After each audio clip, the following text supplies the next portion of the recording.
living longer, living healthier, living better than ever before.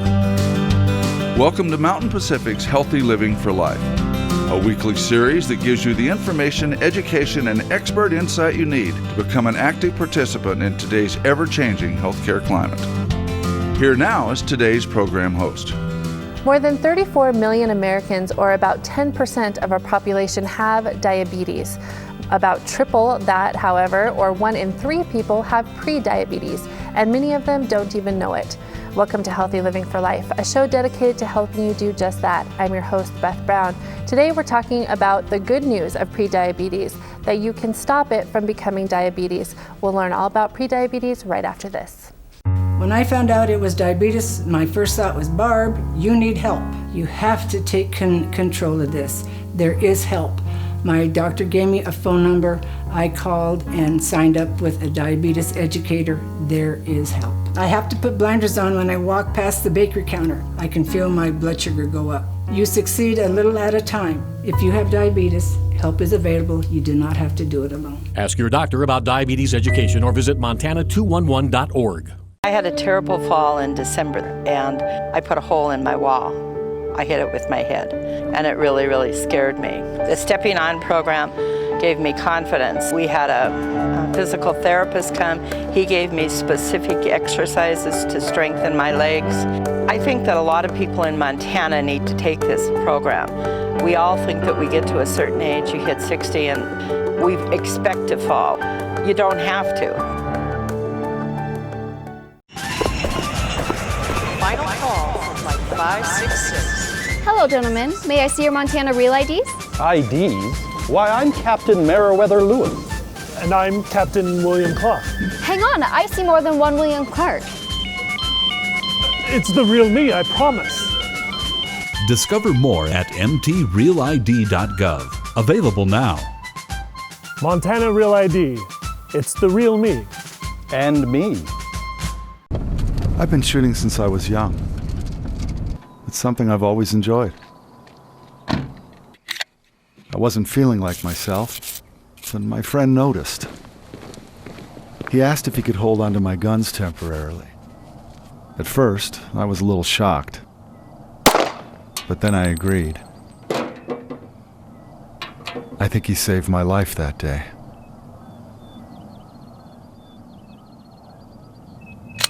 Welcome back to Healthy Living for Life. Joining us this morning is Melissa House, who is a program manager with the Department of Public Health and Human Services Diabetes Program. And thanks so much for being with us this morning, Melissa. Thank you for having me. So let's start by talking about what we're talking about, which is pre-diabetes, which is maybe a term that a lot of people aren't familiar with. Can you define what pre-diabetes is? Sure. And I don't think a lot of people are familiar with what prediabetes is, but it is a very serious health condition and something that we should all really think about.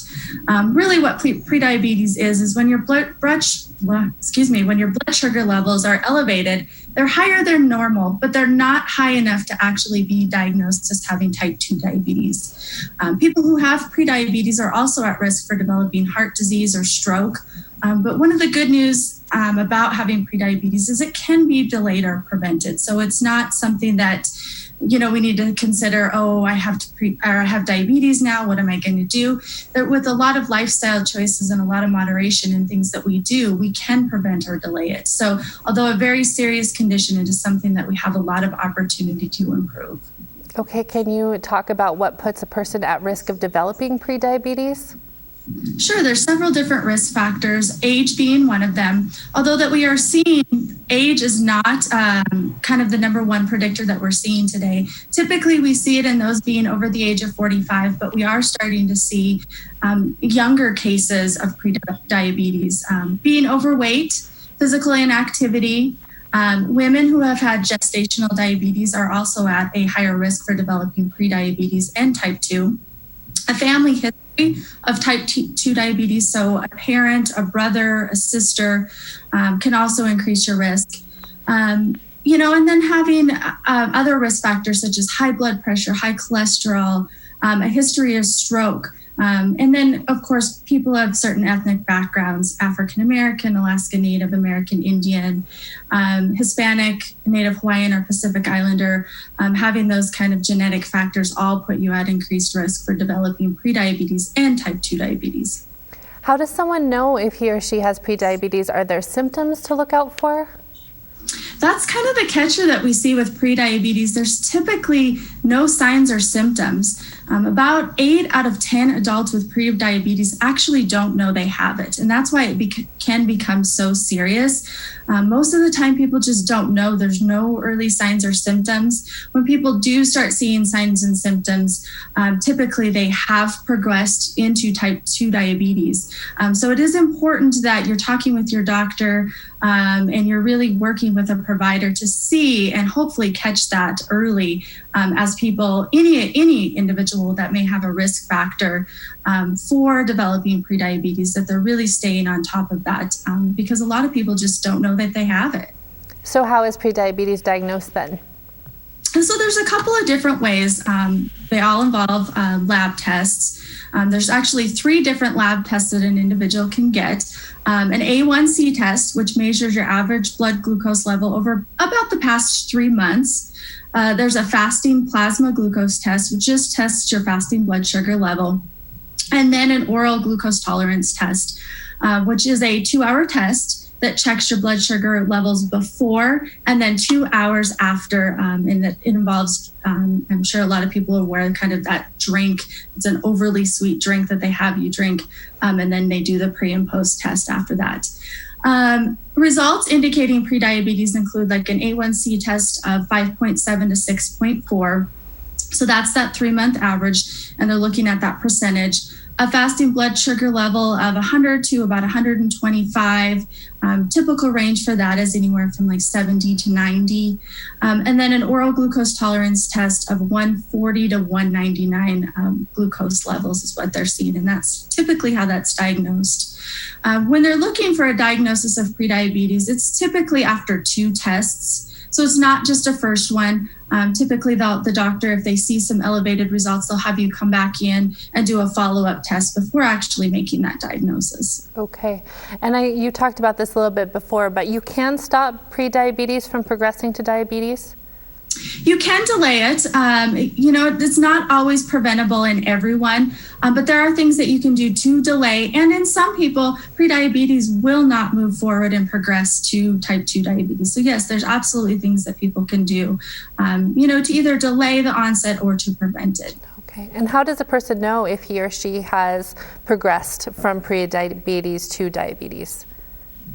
Right. Typically, it's going to be, the follow-up with your provider will kind of be one of the first things. If you have a prediabetes diagnosis, typically what will happen is you're going to be on a schedule where you're going to follow up with your provider, and they'll do follow-up lab tests. And so that will be one way, as any changes from those original results that you've seen, for a diagnosis that would move forward into type 2 diabetes. The other sign or kind of symptom that you moved forward would be if you started to develop actually signs and symptoms for type 2 diabetes: increased thirst, increased hunger, unintentional weight loss. A lot of times people may get pain in their feet and then in their joints. So there's a lot of different kind of signs and symptoms that start to develop as somebody has progressed from prediabetes into type 2 diabetes. So you talked earlier too about some of the different health conditions that prediabetes might help expedite or make worse. Can you talk about that a little bit? What are some of those conditions? Sure. Heart disease, stroke. A lot of times when you see people with prediabetes, one of the things that makes it so serious is that people don't know that they have it, and there's already microvascular changes that are happening, changes within the heart, the blood vessels, and a lot of things like that are beginning to happen right away. So that can put people at a more increased risk for, things like I mentioned, high heart disease, high cholesterol, high blood pressure, blindness. A lot of people, 30% of people with prediabetes actually have retinopathy at time of diagnosis. So it puts people at a greater risk for, any neurovascular disorders, and cardiovascular is another big one. Okay, thank you very much. We actually need to stop here really quick for a break. But coming up next, we're going to talk about what you can do to prevent prediabetes and diabetes. Stay with us.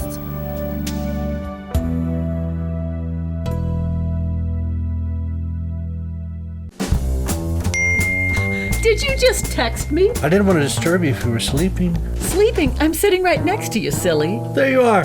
Hey, I found a couple of Medicare helping programs online that I think we ought to look into. It says if we qualify, we can get help paying for our prescription drugs. Oh, and there's a program that can help pay our Part B premium. To learn more about extra help and Medicare savings programs, call your local SHIP counselor today. Maybe I better text him. I take care of my wife at home. When I found out training was available, I said, sign me up. It's made a huge difference. When my husband was injured at work, it was life-altering. The classes taught me that it's okay to grieve, to ask for help, and to better cope as a caregiver. My dad lives 4 hours away, and the Powerful Tools classes taught me that it's okay to ask for help. I highly recommend them. To find out about this course for caregivers, go to powerfultoolsforcaregivers.org. It's amazing the difference a little training can make. Life is made of stories.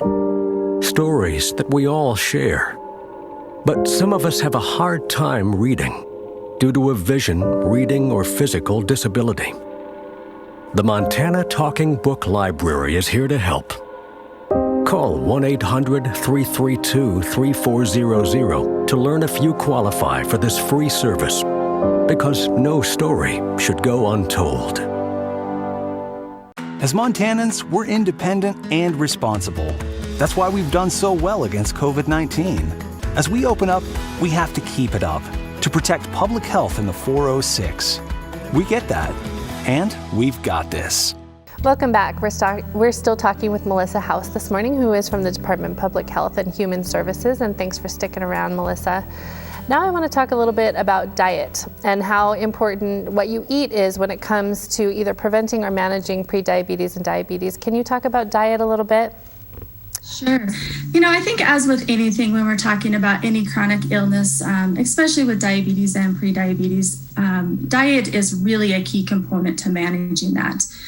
We really need to, I think as with anybody, as we talk about diet, we all know that we really need to follow a balanced diet, and that plays a really important role, especially when we're talking about prediabetes, as we want to minimize processed foods, maximize whole foods, and really look at our portion sizes to help to reduce those glucose levels. And there's a lot that we can do with diet to, help prevent diabetes, either delaying type 2 diabetes or preventing the progression onto type 2 diabetes. And if someone is diagnosed with prediabetes, are the recommendations or advice for food the same as for diabetes, or is it different for somebody with prediabetes? Yeah, it's exactly the same. Kind of as I mentioned before, we really want to follow that overall healthy eating plan that is naturally rich in nutrients, low in fats, low in calories, focusing on the good carbohydrates, your complex carbohydrates, and really limiting the sugars the sugars that we have in our diet. So it's the same across the board. As we eat healthy for our heart, for blood pressure, for cholesterol, we kind of want to follow those same guidelines when it comes to prediabetes and or diabetes.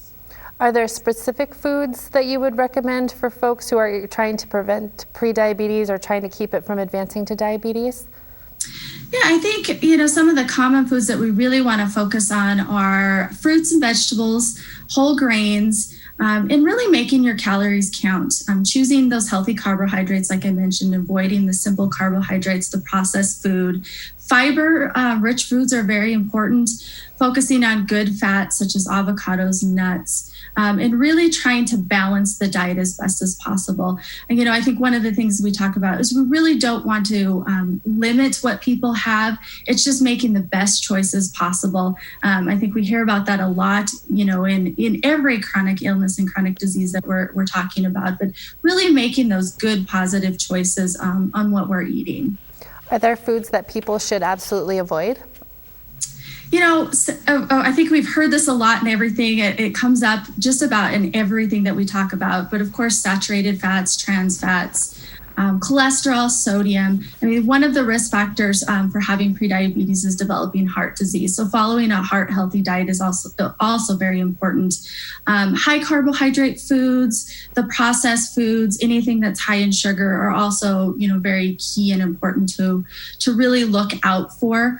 I know, processed food is such an easy thing for convenience, but those are really the things that if we really want to slow that progression, those are the things that we need to watch out for. But, not limiting things. We all have to be, realize that we're all not perfect, and we need to enjoy the food as well. And I think that's a key thing that I've always talked with people is, just enjoying it, just not making it, an everyday thing. If you like ice cream, have your ice cream, but don't eat it with every meal. What about fiber? Can you talk about the role fiber might play with prediabetes, and what are some foods that have fiber in it? Absolutely. I think fiber is one of kind of the most important things when we talk about a diet, especially for those with prediabetes.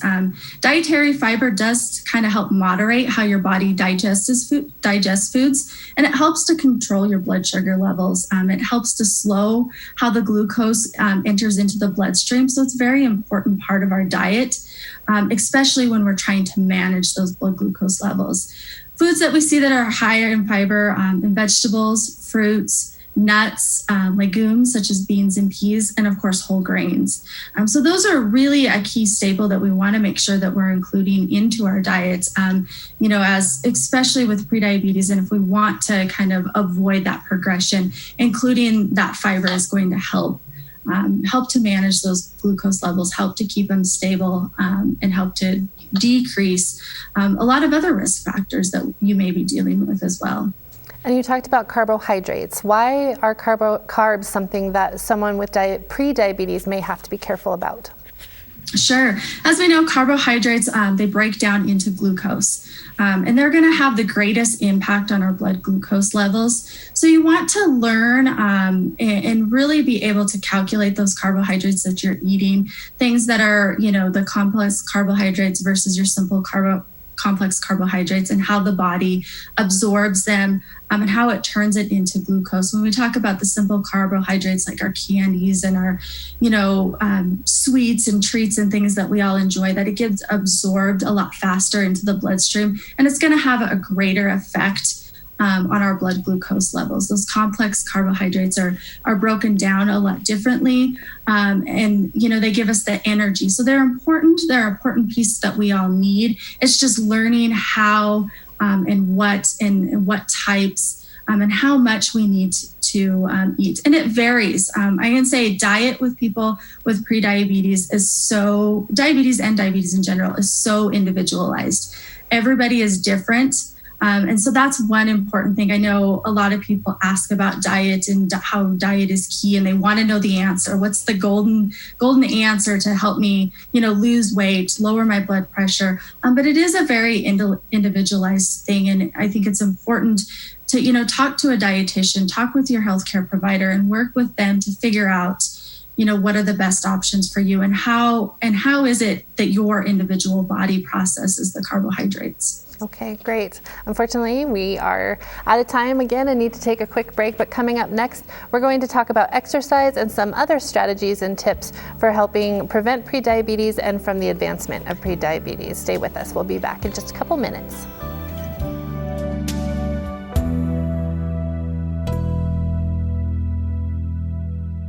I was the last guy you'd expect to get diabetes. I was a competitive runner and I always took care of myself. So when I was diagnosed, it kind of threw me. But it's really encouraging to know I'm not alone with it. There are a lot of other people going through the same things as I am. It takes some effort. You have to keep after it. Exercise, meds, and diet are the key. But there are a lot of folks who want me to succeed. Diabetes is not the end of the world. With effort and attitude, you can have a normal life. I was outside working on some equipment, nothing too strenuous. I started sweating and feeling out of breath. When he felt pressure in his chest and aching in his arms, I knew we had to call 911. First responders were there before we knew it. 38 minutes later, the doctors had restored the blood flow to my heart. Now we know dialing 911 saved his life. Your life is on the line. This message sponsored by Mission Lifeline Montana. Out here, we love our animals, from the wildlife to the livestock. Inside, it's the same. They're just like family. We keep them happy and healthy, most of the time. Secondhand smoke puts pets at risk for cancer, feline lymphoma, vomiting, increases the risk of tumors and lung cancer, even causes eye and skin disease. Secondhand smoke puts your pet's life at risk.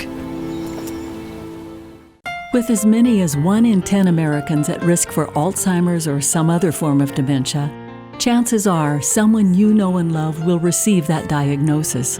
When that happens, you may well feel devastated, but know that you are not alone. Help is available. You don't have to face dementia by yourself. Call the free 24/7 Alzheimer's Association helpline, 800-272-3900, for guidance and support. Welcome back. Melissa House has stuck around, and now we're going to talk about some management and prevention tips. So thanks for staying with us, Melissa, to talk about this. Yeah. So it's probably no surprise that diet and exercise go hand in hand. We talked about food before the break. Let's talk about exercise. Why is physical activity important when it comes to prediabetes? Absolutely. Physical activity, as we know it, is important for everyone, especially if you have prediabetes. Physical activity makes your body more sensitive to insulin, which of course is the hormone that allows the cells in your body to use the sugar that we ingest for energy.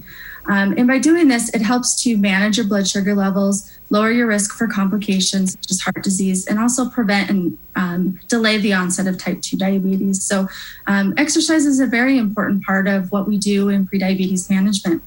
What are the recommendations when it comes to exercise, and do they change as we get older? Sure. The recommendations typically are 150 minutes of moderate intensity activity per week. This doesn't have to be done all at once. It can be done 30 minutes, 5 days a week, 50 minutes, 3 days a week. It just kind of depends what works best for you.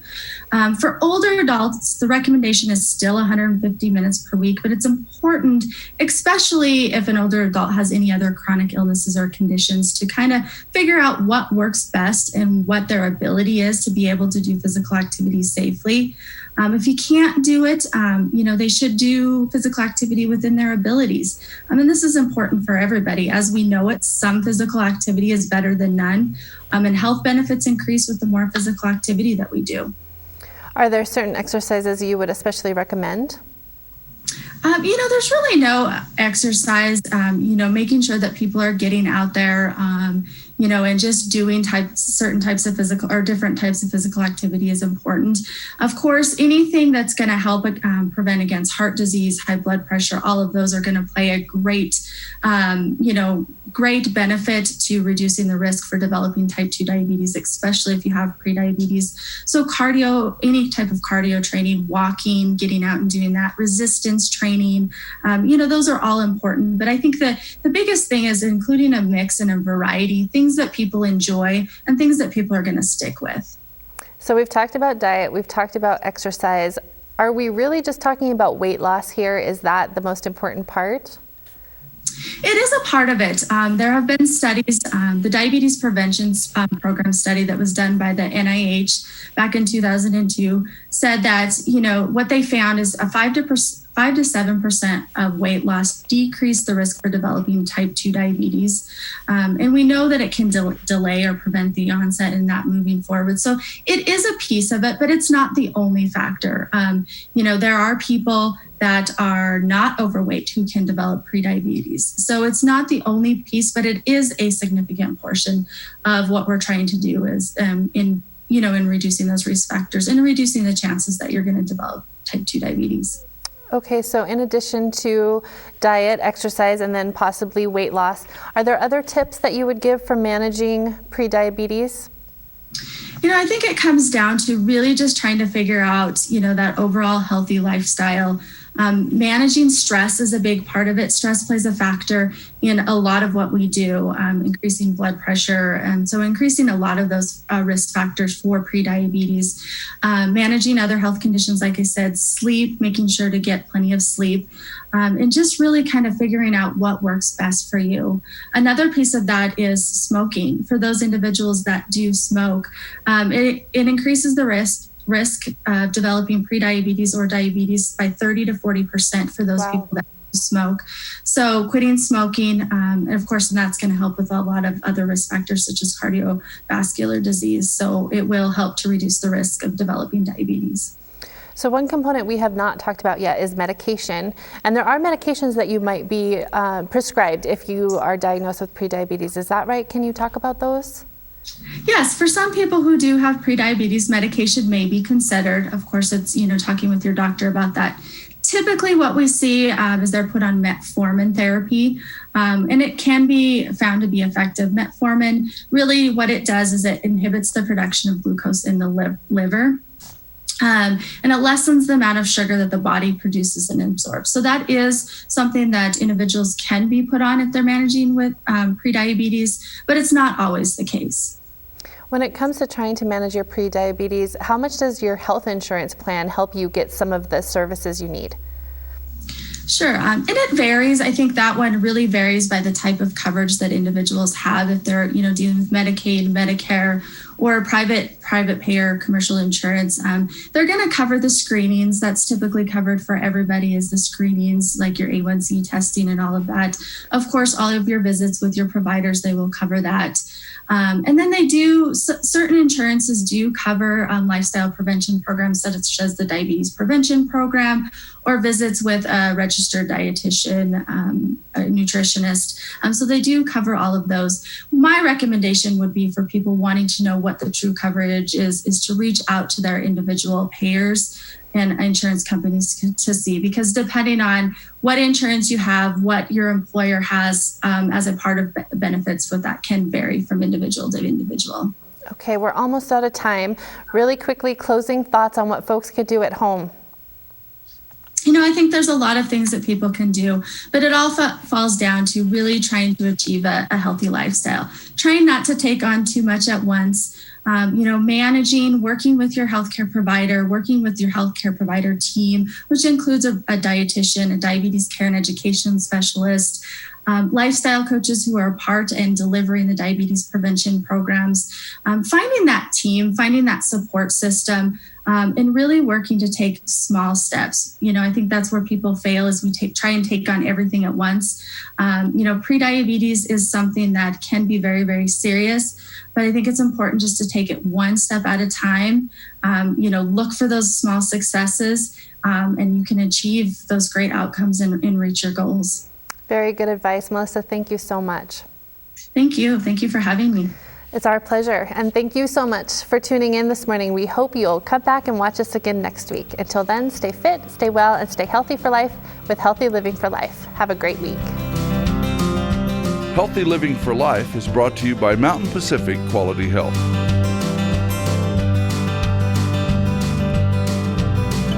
We'd love to hear from you. If you have suggestions for future programs, visit our website at mpqhf.org or call us at 406-443-4020. You can also catch us on YouTube by visiting our website and clicking on the YouTube icon.